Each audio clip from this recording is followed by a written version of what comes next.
बिहार में मौसम का सितम, बारिश और वज्रपात से तबाही। 14 से 16 अगस्त के बीच भारी बारिश का नया अलर्ट।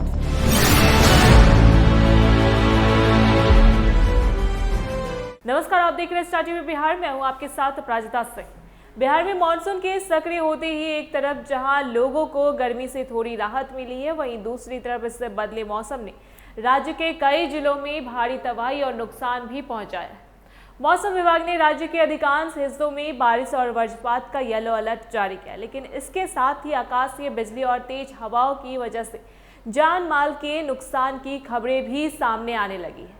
मौसम के इस बिगड़े मिजाज में सबसे बड़ा नुकसान जनजीवन को पहुंचा है। औरंगाबाद, बांका, रोहतास और भभुआ जैसे जिलों के ग्रामीण इलाकों में खेत में काम कर रहे किसानों और राहगीरों पर आकाशीय बिजली यानी वज्रपात गिरने से कई लोग झुलस गए और कुछ लोगों की जान जाने की दुखद खबरें सामने आई है।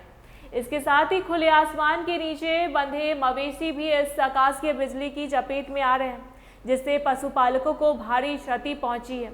उत्तर बिहार और सीमांचल के जिलों जैसे सीतामढ़ी, मुजफ्फरपुर, दरभंगा, अररिया और पूर्णिया में लगातार हो रही बारिश से निचले इलाकों के खेतों में पानी भर गया। इससे हरी सब्जियों और धान की तैयार हो रही पौधों को काफ़ी नुकसान पहुंचा है। जहां एक तरफ धान की रोपाई के लिए पानी बेहद जरूरी माना जाता है, वहीं अत्यधिक जलभराव के कारण फसलों के सड़ने का खतरा भी काफ़ी बढ़ गया है, जिससे किसान काफ़ी चिंतित नजर आ रहे हैं। तेज हवाओं और मूसलाधार बारिश के कारण कई ग्रामीण और शहरी इलाकों में पेड़ और बिजली के खंभे उखड़कर गिर गए।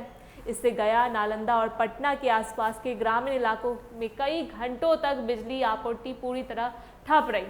सड़कों पर जलभराव और भारी पेड़ गिरने से कई मुख्य मार्गों पर यातायात बुरी तरह प्रभावित हुआ है, जिससे आम लोगों की आवाजाही में काफ़ी मुश्किलें आ रही हैं। राजधानी पटना समेत मुंगेर, भागलपुर और बेगूसराय जैसे शहरों में अचानक हुई बारिश ने प्रशासनिक दावों की पोल खोल दी है। नालों का पानी सड़कों पर बहने से निचली बस्तियों और व्यस्त बाजारों में जल जमाव की गंभीर स्थिति पैदा हो गई, जिससे दुकानदारों का सामान खराब हो रहा है और आम जनजीवन पूरी तरह से अस्त व्यस्त हो गया। मौसम विज्ञान केंद्र पटना के अनुसार वर्तमान में मानसून ट्रफ देश के मध्य भाग से होकर गुजर रही है, जिसके प्रभाव से अगले 2 दिनों तक राज्य में रुक रुक कर बारिश का दौर जारी रहेगा। लेकिन सबसे ज्यादा चिंता की बात 14 से 16 अगस्त के बीच की है, जब राज्य भर में अत्यधिक भारी बारिश होने की चेतावनी जारी की गई है। मौसम विभाग और स्थानीय प्रशासन ने लोगों से अपील की है कि वे खराब मौसम के दौरान घरों में ही सुरक्षित रहें। बारिश या बादल गरजने के समय किसी बड़े पेड़, कच्चे मकान या बिजली के खंभों के नीचे शरण ना लें, क्योंकि इन जगहों पर वज्रपात का खतरा सबसे ज़्यादा होता है। किसान भाइयों को भी सलाह दी गई है कि वे मौसम साफ होने तक खेतों में जाने से बचें और सुरक्षित स्थानों पर ही रहें। ऐसे ही मौसम की अपडेट्स के लिए देखते रहे स्टार टीवी बिहार। धन्यवाद।